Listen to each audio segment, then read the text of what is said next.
Great. We are starting again the series Meeting Jesus in the Gospel of Mark.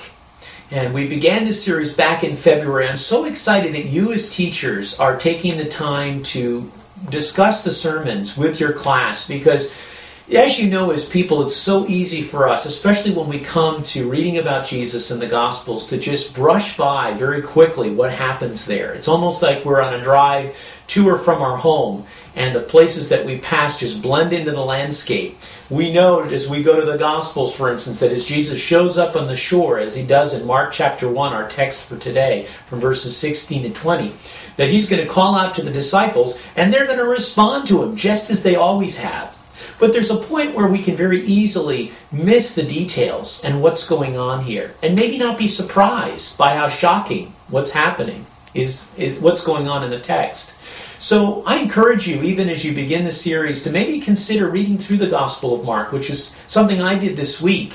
And in about the course of, I'm going to say 20 to 25 minutes, I was able to go through that story and capture some of the major themes running through it, such as Jesus as a suffering servant, Jesus suffering undeservedly at the cross, calling very few people, but bringing and announcing the kingdom of God that is here, but not yet. So some of these themes we'll be unpacking through this series, but I just encourage you to begin wading into it for yourself. What we're going to be talking about today is this question of who is Jesus, and then how does that affect the way we live our lives?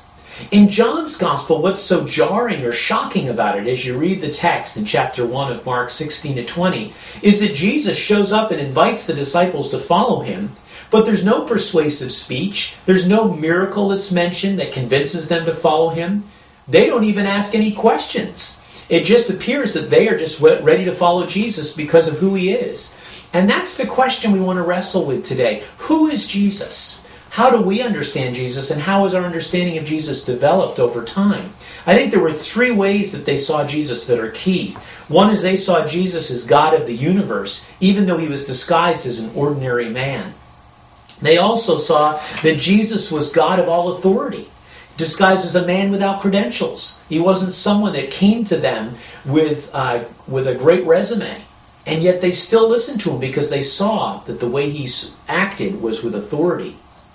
And finally, they saw Jesus as the God who transforms misfits, but a person who was also disguised as a man of the masses. So as you look through the worksheet that's attached to this video clip, or in the PDF file, you'll see some more about these different points and some questions to follow through.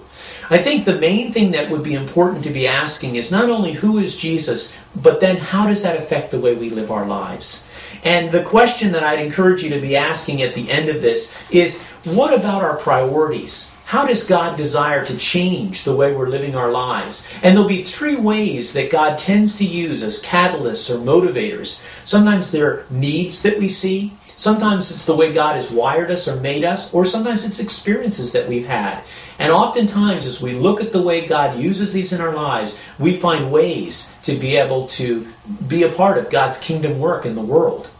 So I encourage you, as you think about this again, be asking those questions. Who is Jesus? And what difference does that make in the way I live my life? How are my priorities reflected in a way that I show how valuable Jesus is, how he is truly a person of great worth?